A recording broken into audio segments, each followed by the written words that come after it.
This is Good Morning Mumbai with Hrishikesh. It's a very important episode today, simply because Medicare is something that's not available to everybody in this country, but there are some good souls who are trying to bring it to every single strata of society, in particular to the underprivileged. And Dr. Hrishi Souza is one such luminary in the field of cochlear implantology, if I can call it that. Hi, Doc. How are you doing? Very good, Hrishikesh. I'm happy to be here with you today. I know you said I should call you Chris, but I just want to give you the respect that is due to you. So let's get straight down to business. What are cochlear implants? Cochlear implants are an electronic device that, when inserted into the cochlea, restores the sense of hearing completely. We in ENT are particularly privileged to be the first to restore one of the five senses completely. It is an implant and not a transplant. An implant will imply an artificial electronic device. This device bypasses the hair cells which are responsible for the sense of hearing and directly stimulate the hearing nerve, restoring the sense of hearing. Now, I am given to understand that this can work across ages, but in particular with children, Doc, you would advise this to be an implant that happens before the age of 4. Would you explain that, please? That is absolutely correct. When children are born deaf, we do a series of tests to confirm that they are indeed deaf. Once we ascertain that they are completely deaf in both ears, we implant them. Now, when we hear, there are a lot of processes that are going on. The auditory stimuli that is received and perceived by the person, and in this case the child, is then processed by a center in the brain, which is then responsible for speech and language acquisition. This center in the brain serves to kind of translate and interpret these sounds into meaningful stimuli, which is speech and language. This center in the brain is at its maximum by the age of 2, and by the age of 4 or 5, it slowly shrinks. Therefore, the person's ability to understand, perceive, and acquire speech and language gets diminished by the age of 4. So it's very important to implant these children by the age of 2, so that center, which is responsible for speech and language acquisition, gets stimulated and enhances the child's ability to hear, learn, and speak. Wonderful. Now, let's get a little technical here. The cochlea, where exactly is it situated? And in that aspect, talk about how we do hear. We know that there are these sound waves which are transmitted to the eardrum, but that's about all I know as a layman. So sound gets transmitted to the eardrum, then what happens? A lot of processes occur. Now the cochlea is situated in the inner part of the ear. The ear, as we know, is divided into 3 components: the external ear, the middle ear, and the inner ear. The cochlea is placed in the inner ear. When sound travels and reaches the eardrum, it changes the medium. So there is a loss of energy. Then the vibrations get transmitted from the eardrum to the 3 bones, which then in turn stimulate the cochlea. Now, because there's a loss of energy, the eardrum is 55 times the size of the round window. So this causes a loss of energy to get compensated. And when the round window gets vibrated or stimulated, those impulses are transmitted into the inner ear, which then result in chemoelectrical energy, which then stimulates the inner ear or the cochlea, which then the signals, electrical signals, are transmitted all the way down to the brain, which then interprets these signals and makes sense of them. Wonderful. Okay, we're streaming audio online all across the nation on www.onecast.in, numeral 1cast.in. 94.3 on the FM band on your Mumbai radio sets, and only if you're not driving. Statutory warning: if you're in the backseat of a chauffeur-driven car or the backseat of a radio taxi at home or at the office without a radio set, then we're streaming video live on facebook.com/radio1.mum, RADIOONE.mum. All the Right Moves by One Republic, and then back with Dr. Souza right after this song. Don't go anywhere. All the Right Moves by One Republic. Remember, they're at the NSCI Dome on Saturday the 21st, and tickets are at Kizunga as well as Book My Show. 94.3 Radio 1 are the official radio partner. Now, a luminary in the cochlear implant world, Dr. Souza, is in studio. We're talking about what really cochlear implants are, and he's given such a fresh lease of life to people, who are not just born deaf, but are hearing impaired. So this is a fascinating discussion. This is Good Morning Mumbai with Hrishikesh. So, Doc, now, in children who you've implanted the apparatus, can they lead normal lives in terms of the fact that participate in sports, in outdoor activities, and is it something that they can wear the implant for the rest of their life? Yes, children who have these implants inserted, or patients who've had these implants inserted, can of course indeed lead normal lives. Nearly all our children who have been implanted with these devices now attend schools for children with normal hearing. They can participate in sports and lead totally normal lives. They can do everything that everybody else does. So you're saying that even airport security, or does one need a certificate for that? Because I know that there are certain people who've had problems, not necessarily with cochlear implants, but even with hearing aids. Yes, they can go through airports to produce the certificate that they are implantees, cochlear implantees. Now let's come to a very significant part of your work, Doc, which is the fact that there is a cost to this, and one is with an air of unfortunate or uncertainty. Sad to say that not everybody can afford this, in particular underprivileged patients. There are many people or trusts that have come up. How are you tackling that particular problem, and how much does it really cost? The cost of the device itself, the cochlear implant, is about 5,75,000. It is certainly beyond the means of most poor patients that we treat. And you rightly pointed out that there are many trusts who come up and produce the money and fund these patients. That, along with hospitalization and the surgery itself at the Holy Family Hospital where I work, comes to approximately 7 lakhs. So many of these patients who cannot afford them are children of rickshaw drivers, waiters in small restaurants. They cannot afford this kind of money. So many trusts have indeed come up, funded these children all the way, and we've inserted more than 100 such devices. That's wonderful. So if anybody is listening to this broadcast and wants to help and contribute to the trust, is there an email ID that they can get in touch with? Would you just give that out, please? Yes, we have two lines which patients can contact. The first is our senior audiologist, Sneha Satham. They can contact her on 98201 66426. I'll repeat that, 98201 66426. They can also contact us on Cochlear Implant Holy Hospital at gmail.com. Just repeat that again, the email ID. The email ID was Cochlear Implant Holy Hospital, all one word, at gmail.com. And cochlear is spelled COCHLEAR. Isn't that right? Yeah? That's absolutely right. Yeah. Now, the logical question also would be that how are hearing aids different from implants? One understands that hearing aids perhaps is external, but beyond that, a comparison of the two.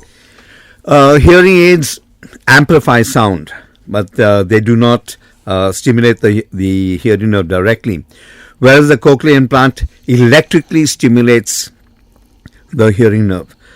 Hearing aids are useful in patients who have diminished hearing, but cochlear implants are for people who have no hearing at all. That's the most important difference. Fantastic. What we're going to do is we're going to take some messages and some music, and we're going to come back. It is Victoria Beckham, formerly of the Spice Girls' birthday, so we're going to come back with Who Do You Think You Are, the Spice Girls song, and then back with Dr. Chris D'Souza. You can keep yourself busy. You have any comments or questions, I will read everything out on air. One space your comment or one space your question and your name to 53650. 53650 is the in-studio SMS line. On Twitter as well as Facebook, you go to the search bar, you type HRISHIKAY. Verified Twitter handle, verified Facebook page will pop up. You tweet out your question or comment along with your name. You post on the timeline inbox along with your name, and facebook.com/radio1.mum. Our official page. There again, drop a comment on the timeline inbox, and I'm happy to bring it up on the show. We're streaming audio online live all across the nation on www.onecast.in, numeral 1cast.in, 94.3 on the FM band on your radio sets. And only if you're not driving, we're streaming video live now on facebook.com/HRISHIKAY. That's HRISHIKAY on Facebook. See you in a bit. Like I told you, it's Victoria Beckham's birthday today. Happy birthday, Victoria. Stay beautiful. That's the Spice Girls. Who do you think you are? At 9:28. Live in studio with Dr. Chris D'Souza. Some wonderful work in cochlear implants. Cochlear implants, though, have been around since 1987, but this man has really pioneered it, and he's given a sense of hearing to so many people, and in particular, his work with underprivileged people. And there's this delightful video I saw of a mother who's actually now coaching her child how to say the right things and speak after having a cochlear implant, and the child can hear now so beautifully. More conversation. This is Good Morning Mumbai with Hrishikesh. So, Doc, you've also written some very, very interesting books, and there's considerable material on cochlear implants. So, talk to me about the book. Yeah. I've written 31 textbooks. I've recently published a book on all the implantable hearing devices, including cochlear implants.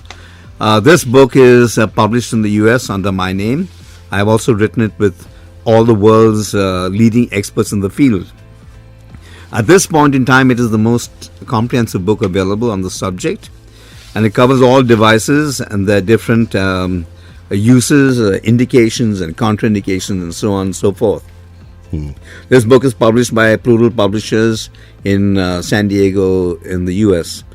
Now, it is very important that people know just not that there are expanding indications. That means people once who were excluded from cochlear implants are now can also be recipients of this kind of device.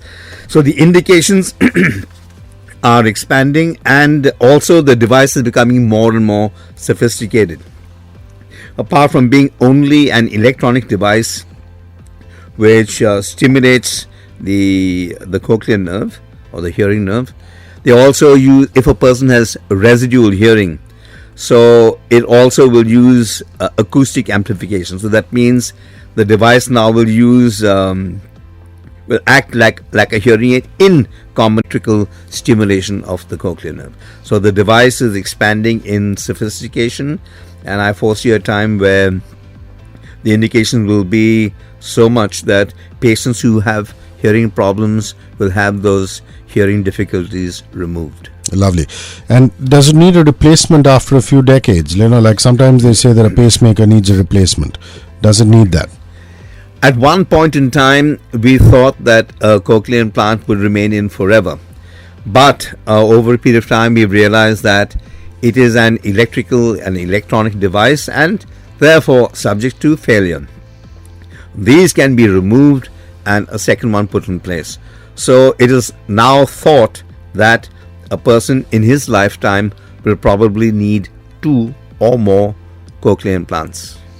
Okay. Now, you've really done some amazing work in this sphere. I want you to actually dispense some advice and tips now, especially for people who are suffering from tinnitus, you know, which is the screeching sound that comes in. So many people, especially in the media world, you know, DJs and people who work at nightclubs and things like that are constantly complaining of that. So what would your advice be to people who are going through that? Well, you know, people who suffer from tinnitus, they usually also will have a hearing problem. Now, this is becoming more and more frequent because of several problems. The first is overexposure to sound. That means in the beginning, it was considered an occupational hazard for people who worked in factories. But now, people who listen to music on their headphones all the time, who go to noisy discos, these patients are more at risk. So the advice that I give such people is, one, do not listen to music on your headphones all the time. Turn the volume down. Also have yourself checked for high blood pressure, because that also can cause tinnitus. And refrain from taking too many painkillers. These are the common denominating factors in patients who have tinnitus. Also, these will also cause a hearing problem. And once a hearing problem occurs, it is irreversible. And that is the frightening thing. And over a period of time, because of cumulative damage, even though you stop exposing yourself to loud sounds, hearing deterioration will continue. And by painkillers, you mean painkillers on the whole, even if you're taking painkillers otherwise? Yes, painkillers on the whole. Anything that you take for an extended period of time will certainly affect your hearing negatively. It will also have other side effects, like damaging your kidneys, damaging your bone marrow, damaging your stomach and its lining. Okay, we're going to take Taylor Swift's new one called Delicate, and back with Dr. Chris D'Souza. It's 9:34. I'm Hrishikesh. Taylor Swift, Delicate. Dr. Chris D'Souza, Editor-in-Chief, the International Journal of Head and Neck Surgery, Honorary ENT and Skull-Based Surgeon, Tata Memorial, Consultant ENT Head and Neck Surgeon, Leelavati and Holy Family, a Visiting Assistant Professor in... you have to pronounce this for me, Doc. What is it? It's called SUNY, the State University. No, not SUNY. Otolaryngology. Is it Otto? Otorhinolaryngology. Yeah. Otolaryngology, head and neck surgery, SUNY, Brooklyn, New York, in the US. More conversation with this man of many talents. This is Good Morning Mumbai with Hrishikesh. So I noticed at the fag end of a mail that you dashed off to me that there are two websites, one on the Crusades and one on the Popes, and it really tickled my imagination, saying, what would a cochlear implant specialist have with all of that? Turns out you're a man of many talents. So tell us about your project in terms of writing about history. You know, it's very interesting. I got interested in this just by chance, and very often the reason why I'm doing a project on the history of the papacy and the Crusades, because they're all interlinked. Very often, people know that Christianity actually has its headquarters in Jerusalem and in Bethlehem, because that's where Jesus was born. But surprisingly, the headquarters of Christianity, as we know it, is located in Rome. So why did this occur? And this is in many ways related to the destruction of the temple in AD 72 by Titus, which then caused the Jews and the budding Christians at that time to flee to Rome, and which then converted Constantine to Catholicism or Christianity. So this got me interested, and therefore I started on this project of the papacy. The project of the Crusades is also linked to the papacy, because it was Pope Urban II who, when confronted with the challenges that the Seljuk Turks placed by Alexis Comnenus II, who then pleaded for help and said that the access to Jerusalem, which is a site of pilgrimage, was being blocked by the Seljuk Turks. So Pope Urban II used this event to channelize medieval society to freeing Jerusalem for pilgrims to access it easily. This resulted in the First Crusade. There were many crusades, 12 in all, but it was only the First Crusade that actually succeeded in reaching Jerusalem and freeing it from other influences. And this in turn led to several other crusades, because the Crusaders at that time could not hold it forever. and this caused the influence of those people at that time to fade, which then resulted in the second and the third. The third crusade actually is the most famous of them all, because it involved King Richard and Saladin at that time, Salahuddin, who was a Kurd who managed to unite all the Islamic people, and there was a face-off. Unfortunate, King Richard, at the very gates of Jerusalem, suddenly turned about and went back to England. This is one of the greatest mysteries as to why he was at the walls of Jerusalem, and Jerusalem was about to fall, but he turned away and went back to Europe. So this was a very defining moment in the Crusades. So this aroused my interest. I've been reading a lot of books. I also hope to make... Why did he turn around? Well, the theory was that an astrologer told him that if he did, he would fail. Wow. So there are many theories, but this is one of them that was in a book written about why he did not take Jerusalem. So based on astrology, he turned away. Of course, he died back in England when he tried to regain all the territories that he lost, because his brother King John took over, and he was shot by a crossbow arrow and died of gangrene in extreme pain much later. So that's how it ends. But there are many crusades. There are the crusades of the children. There were the children of Europe thought that they could all walk from Europe to the Holy Land, and by their innocence cause the Muslims and the Islamic people to leave. Of course, it did not succeed. Many of them barely out of home, because those areas were very treacherous.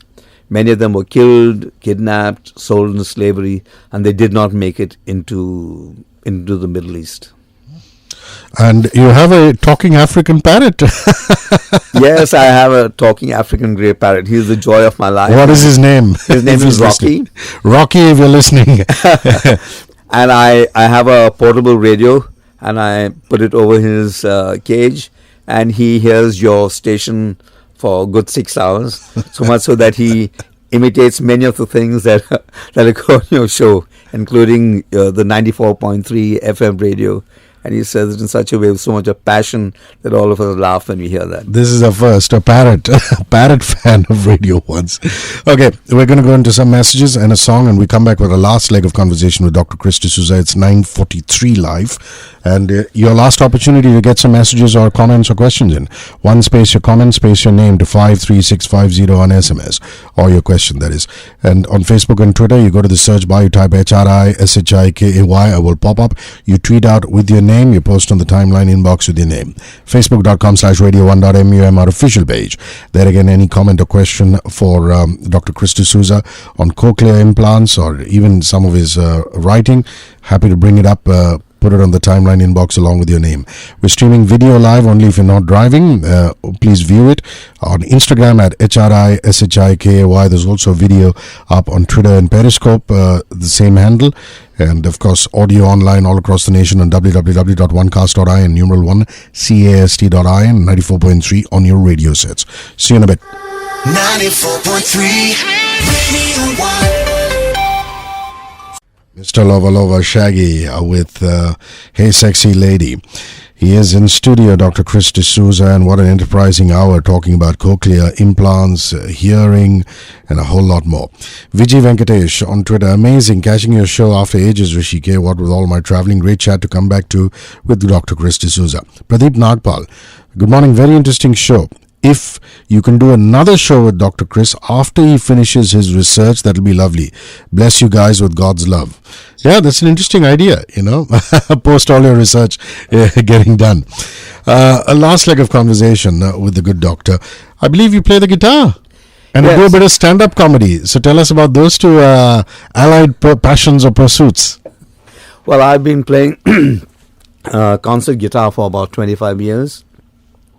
I learned under the very famous Annibal Castro, and he used to really take me through all the paces. I've played in concert with him several shows at the Pressway Theatre. I played at St. Andrew's Auditorium. I've also played on Spain's National Day, which is October the 12th, 3 years running. And I've won several talent contests for playing guitar. As far as stand-up comedy is concerned, when I was training at the University of Minnesota in 1988, I did give up a lot of shows, a lot of stand-up comedy. I used to write my own script, and I've given several in Mumbai also at the St. Andrew's Auditorium. I always try to make it contemporary, something that that people can understand, and I try to refrain from being too vulgar. I think you can amuse people without becoming too course, dirty. Yeah.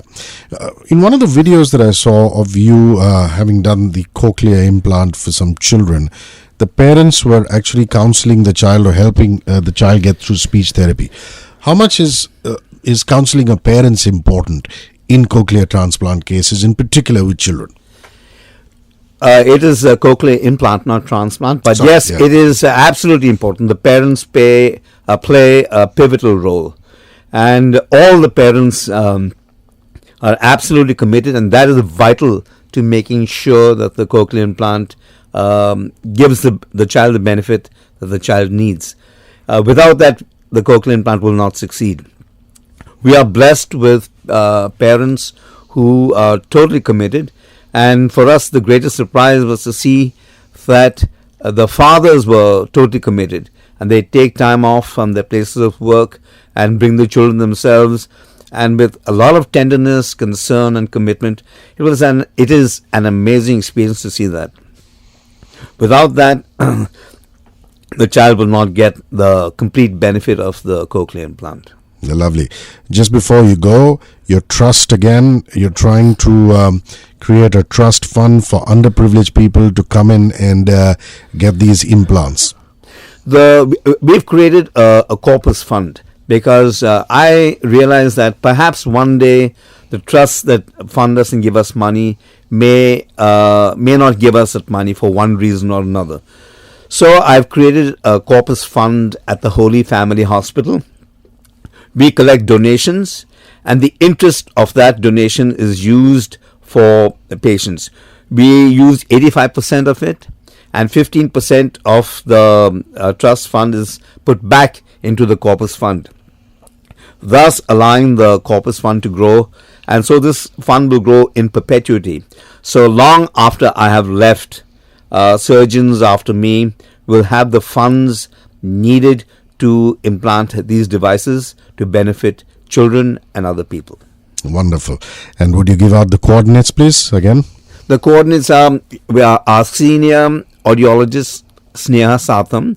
Her number is 98201 66426. You can contact her at any time and she will provide you with details. Our email address is Cochlear Implant Holy Hospital, all one word, @gmail.com.